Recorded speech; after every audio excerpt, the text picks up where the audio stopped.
নিষিদ্ধ হয়েছে, জামাত শিবিরও কিন্তু নিষিদ্ধ হওয়া দরকার। জামাত শিবির একটা জালেম সংগঠনে পরিণত হয়েছে। এই জামাত শিবিরের মধ্যে চাঁদাবাজ গ্রুপ তৈরি করা হয়, এই জামাত শিবিরের মধ্যে সাইবার বাহিনী তৈরি হয়। আপনারা শুনেছেন বট বাহিনীর কথা, তাদেরকে প্রশিক্ষণ দিয়ে যে তারা মারা গেলে তারা বেহেশতে চলে যাবে।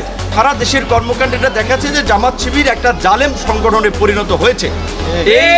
এই উগ্রবাদী, এই ধর্মীয় বিভ্রান্ত সৃষ্টিকারী জামাত শিবির গোষ্ঠীকে সর্বস্তরের জনগণের এখন থেকে প্রতিরোধ এবং প্রতিহত করতে হবে। কারণ এই জামাত শিবির ভাইরাসের মতো যত ছড়িয়ে যাবে এই সমাজ এবং এই দেশের জন্য তত ক্ষতি বয়ে আনবে। তো সেই জায়গা থেকে আমরা আজকে পরিষ্কারভাবেই মনে করি যে 24-এর এই গণ অভ্যুত্থানের গণহত্যার কারণে আওয়ামী লীগ নিষিদ্ধ হয়েছে।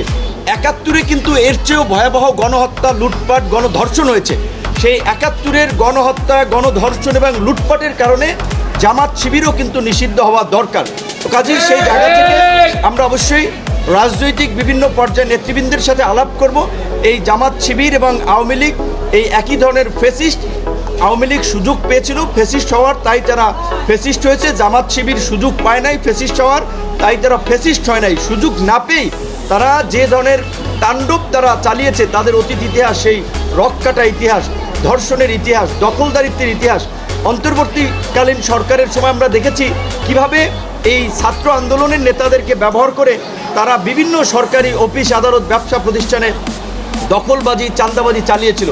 এবং এই 6 মাসে তারা সরকারকে মূলত ব্ল্যাকমেইল করে, সরকারকে বিপদে ফেলে, সরকারকে চাপ তৈরি করে তারা তাদের রাজনৈতিক ধান্দা হাসিল করতে চায়। ইসলামী ব্যাংক দখলে নিতে চায়, এরকম আর্থিক প্রতিষ্ঠান, বিভিন্ন প্রতিষ্ঠানে তাদের লোকজন শেয়ার নিতে চায়।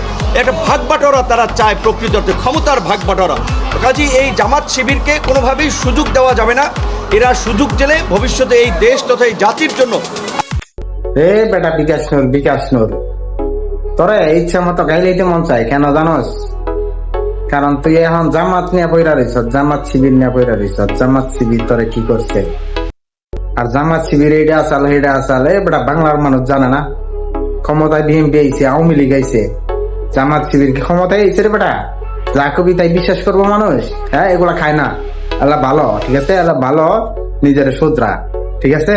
তুই তো আসলে ফকির নিয়ে থাকছ, তুই যে ওই কি খাত জায়গায়, সরকারি খাত জায়গায় এখন মনে করছো চাঙ্গে উঠছ, চাঙ্গের থেকে নামাইতেও বেশি টাইম লাগবো না, ঠিক আছে। তোরে কোন মাদার চোদে মনে কর যে প্রবাসীদের মন্ত্রী সবাই দিছে? হ্যাঁ, তুই প্রবাসীদের নিয়ে কি বুঝস? প্রবাসীদের নিয়ে কি বুঝস? তোরা এই দায়িত্ব কেনা দিছে? চালকের নামবে এইখান থেকে, এইখানে যেন তোরা দেখি না।